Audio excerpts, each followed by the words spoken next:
Sir ఇప్పుడు తెలంగాణ విషయానికొస్తే బాబు and ఇటు రేవంత్ రెడ్డి ఇద్దరు సీఎంలు భేటీ కాబోతున్నారు విభజన హామీలను విశ్లేషించడానికి అండ్ మాట్లాడడానికి. అయితే ఇందులో బయట మాట్లాడుకునేది ఏంటంటే అంటే బీఆర్ఎస్ కానీ మిగతా వాళ్ళు కానీ మన 2 రాష్ట్రాలని కలిపేస్తారు అని చెప్పేసి పుకార్లు బయటకు వస్తాయి. మీరేమంటారు? అంటే కలిస్తే బాగుంటుంది అంటారా? అది హాస్యాస్పదం అమ్మా, అది కలపడం జరిగే పని కాదు. ఈ మీటింగ్కి చాలా బ్యాక్గ్రౌండ్ చాలా ఉందని నేను అనుమానిస్తున్నాను. ఎందుకంటే ఇక్కడ నేను ఎందుకు ఆ బ్యాక్గ్రౌండ్ అనుమానిస్తున్నానంటే రేవంత్ రెడ్డిని మధ్యవర్తిగా పెట్టి చక్రం తిప్పుతున్నారు కాంగ్రెస్ అని అనుమానిస్తున్నాను. ఏమిటి అవి చక్రం? ఇవాళ స్పెషల్ స్టేటస్ బీజేపీ ఇవ్వను అంటుంది.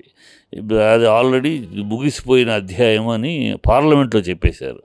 ఇప్పుడు పార్లమెంట్లో చెప్పిన అధ్యాయాన్ని మార్చి మళ్ళీ వాళ్ళు ఇస్తామంటే ప్రజల ముందు ఆభాస పాలవుతారు. ప్రజలు ఏమంటారు అంటే ఇవ్వగలిగి ఉండి 10 ఏళ్ళుగా మమ్మల్ని మోసం చేశారా అంటారు. కనుక ఆ మాట వాళ్ళ మాట తెప్పరు, ఇవ్వమని అంటారు. కాంగ్రెస్ ఏమంటారని మేము ఇస్తాము, మా దగ్గరికి రా అంటారు. కాంగ్రెస్ మేము ఇస్తాము, మేము స్పెషల్ స్టేటస్ ఇస్తాం. రాహుల్ గాంధీతో అనిపించారు, మేమైతే స్పెషల్ స్టేటస్ ఇస్తాము, మా రూల్ వేరు, వాళ్ళు ఇచ్చిన రూల్ మేము ఫాలో అయ్యాం, మేము మారుస్తాము అన్నారు. ఇప్పుడు స్పెషల్ స్టేటస్ అనేది చంద్రబాబు ముందున్న ప్రశ్న. అది సాధించాలంటే కాంగ్రెస్ తోటి చేతులు కలపాలా, బీజేపీ కాదంటుంది. సో ప్రజలకు చెప్పచ్చు, ఆ రోజు కూడా బీజేపీ నేను వదిలేసింది స్పెషల్ స్టేటస్ కోసమే, ఈ రోజు కూడా బీజేపీని వదిలేస్తుంది దానికోసమే కాంగ్రెస్తో కలుపుతారు. కానీ కాంగ్రెస్లో కలిసేస్తే ఏంటి విషయం, 233 సీట్లు వాళ్ళకు ఉన్నాయి. వీళ్ళిద్దరూ కలిస్తే 16 + 12 28 సీట్లు. 28 సీట్లు కలిస్తే ఏమవుతాయి కాంగ్రెస్కి? 233 + 28 253, 261, ఇంకా 11 సీట్లు కావాలి. ఈ 11 సీట్ల కోసం టైం తీసుకుని ఈ చిన్నగా 17 సీట్లు ఉన్నాయి, 1-2 సీట్లు ఉన్నవాళ్ళు, వాళ్ళని తీసుకుని జగన్ అవసరమైతే బీజేపీకి అగెన్స్ట్గానే పోరాడేది కాదు జగన్. సరే జగన్ అవసరమైతే 4 సీట్లు ఉన్నాయి, అవి అవుట్ సైడ్ సపోర్టు ఇవ్వమని చెప్పి అడిగి ఇలాంటి ప్రపోజల్ చేస్తున్నారు వాళ్ళు. ఈ ట్రాక్లో చంద్రబాబుని ట్రాక్లో పెట్టడం కోసం నువ్వు స్పెషల్ స్టేటస్ తీస్తే బీజేపీకి దూరం అయ్యావని అనే నింద కన్నా కూడా ఆంధ్రాకి స్పెషల్ స్టేటస్ సాధించావనే ఘనత ఉంటుందయ్యా, నీకు ఆ క్రెడిబిలిటీ దక్కుద్ది, ప్రజలు నిరాజనాలు పడతారు, హారతలు పడతారు. కనుక ఈ రాజకీయంలో కలిసి పోటీ చేశాం కదా, ఇవాళ విడిపోతే ఎట్లా, ఈ ఆలోచించద్దు అని ఆయనకి నచ్చ చెప్పే ప్రయత్నం, దానికి మధ్యవర్తిత్వం రేవంత్ రెడ్డి చేస్తున్నాడు. ఎందుకంటే గురు శిష్యులే కదా, ఒకప్పుడు రేవంత్ రెడ్డి చంద్రబాబుకు సామంత్ రెడ్డే కదా. కనుక ఆ ఘట్టం ఇప్పుడు జరగబోయే మీటింగు రాష్ట్ర ప్రయోజనాలు అనే కలరింగ్ అంతే. ఇప్పుడు ఢిల్లీలో ఆల్రెడీ ఆయన వెళ్ళాడు చంద్రబాబు, రేవంత్ రెడ్డి వాళ్ళు వెళ్ళాడు. మళ్ళీ 6వ తారీఖు ఇద్దరు కలిసి ఇక్కడ కూర్చుంటారు. ఇదంతా అక్కడ ఈ మంత్రాలకి పేరు, ఈ కవరింగ్ చేస్తున్నారు. అది అంతే తప్పితే ఇంకేం కాదు నా ఉద్దేశంలో అదే. సార్ ఇప్పుడు రేవంత్ రెడ్డి కూడా ఇక్కడ ఒక క్యాబినెట్ని మళ్ళీ విస్తరిస్తున్నారు. ఎందుకంటే మెయిన్ శాఖలన్నీ ఆయన కిందే ఉన్నాయి. ఇప్పుడు హోంశాఖ కానీ విద్యాశాఖ కానీ ఇలాంటివన్నీ ఇప్పుడు విస్తరిస్తున్నారు. అంటే ఇన్ని రోజులు ఎందుకు ఆయన దగ్గరే ఉంచుకున్నారంటారు? ఎందుకంటే ఈ మధ్య బాగా క్రైమ్స్ పెరిగిపోయినాయి అని చెప్పేసి కూడా మనం వార్తలు చూస్తున్నాం. కేవలం బికాజ్ ఆఫ్ రేవంత్ రెడ్డి వల్లే అని చెప్పేసి కూడా అంటున్నారు. ఇంత త్వరగా 6 నెలల్లోనే ఇంత పరపతి పోగొట్టుకున్న ప్రభుత్వం నేను ఎవరిని చూడలేదమ్మా. ఈ 6 నెలల్లోనే రేవంత్ రెడ్డి పుణ్యమా అని పరపతి మొత్తం పోయింది.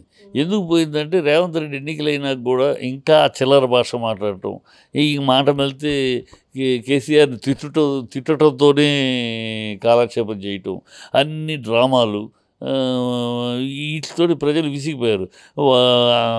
ఏది కరెంట్ అన్నారు, కరెంట్కి అనేక కండిషన్స్, స్కూటర్ ఉండకూడదు, అవి ఉండకూడదు, రకరకాల కరెంటు లేదు, కరెంట్ కట్ అవుతుంది, కరెంట్ ఇస్తామన్నది లేదు. అన్ని హామీలన్నీ కూడా ఇంతవరకు మళ్ళీ ఆగస్టు 15 లోపు అన్నాడు మొదలెడతామంటున్నారు. మొదలెడతామన్నారు. ఇవన్నీ బోగస్. అది కాబట్టి ఇప్పుడు కేంద్రం నుంచి కూడా అతనికి సూచనలు వచ్చినాయి.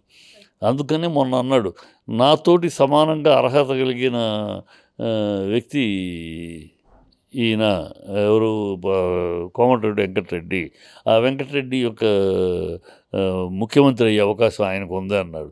సో రెండో కృష్ణుడు రెడీ అవుతున్నాడు. హైకమాండ్ నుంచి వచ్చేసాడు, ఆయన నువ్వు వెళ్ళిపో, ఎందుకంటే హైకమాండ్కి డబ్బులు సంచులు పంపాలి అక్కడికి. అది రేవంత్ రెడ్డి కన్నా కూడా కోమటిరెడ్డి ఇండస్ట్రియలిస్టు, మొత్తం సర్కిల్లో ఉన్నాడు, అతను ఎక్కువ మూటలు పంపించగలడు. సో అందుకని ఇప్పుడు అతనే ఇప్పుడు చేస్తున్నాడు, కానీ అతను చేస్తున్నాడు పేరు ఇది రేవంత్కి వెళ్తుంది కదా, కనుక అది కాకుండా తనకే ఇవ్వాలని ఆయన. సో ఆటోమేటిక్గా అందులో సోనియా గాంధీ తనకు సీఎంగా ప్రామిస్ చేసిద్దని గతంలోనే చెప్పాడు ఆయన.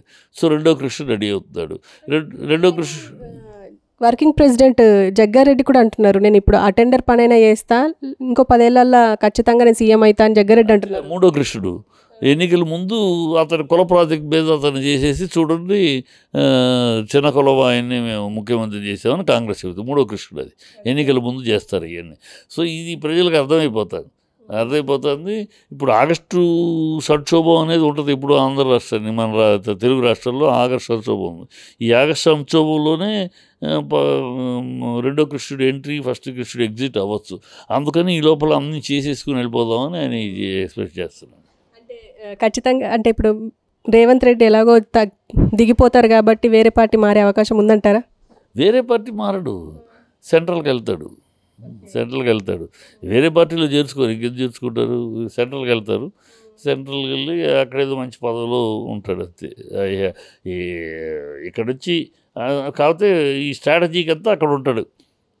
ఈ డబ్బులు పంపకిని డబ్బులు సంచి ఇక్కడ నుంచి కాంగ్రెస్ సిస్టమ్ అది తప్పు కదా. కాంగ్రెస్ సిస్టమ్, కాంగ్రెస్ వాళ్ళ ప్రభుత్వం ఏ రాష్ట్రంలో ఉన్నా నెల ముడుపులు వెళ్ళిపోవాలి సెంట్రల్కి, వాళ్ళ అధిష్టానానికి ముడుపులు వెళ్ళిపోవాలి. అది ఏ రాష్ట్రమైనా. అది తరతరాలుగా ఉన్న ఆనవాయితీ. రాజశేఖర రెడ్డి గారు ఉన్నప్పుడు కూడా దిగ్విజయ్ సింగ్ వచ్చేవాడు, సూట్ కేసులు వేసుకెళ్ళిపోయేవాడు. సో అది ఆనవాయితీ వాళ్ళ కాంగ్రెస్కి. ఆ ఆనవాయితీలో ఇప్పుడు అక్కడ ఉంటాడు. ఇక్కడ నుంచి పంపించేవాళ్ళు వెనకాల ఉంటాం కన్నా రిసీవ్ చేసుకునేవాడుగా ఉంటాడు అక్కడ. అది ఇప్పుడు ఇక్కడ తెలంగాణలో కూడా టీడీపీ స్థానిక సంస్థ ఎన్నికల్లో పాల్గొంటుంది అని చెప్పేసి ఆల్రెడీ మొన్న ప్రకటించింది కదా. సో ఇక్కడ పుంజుకునే అవకాశం ఉందంటారా టీడీపీ? ఇప్పుడప్పుడే పుంజుకునే అవకాశం లేదమ్మా.